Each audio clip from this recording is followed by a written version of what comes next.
Good day, Madam and Sir. I'm Aida Armado. I'm single. I'm 44 years old.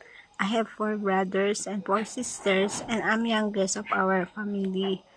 My previous work since 2011, 2013. My second employer is from Yambu, Saudi Arabia. From 2014 to 2016. And the third employer is from Doha, Qatar, 2016 to 2018.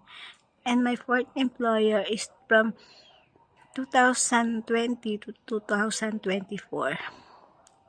To my future employer, if you choose me, I promise that I am trustworthy, loyalty, and honesty.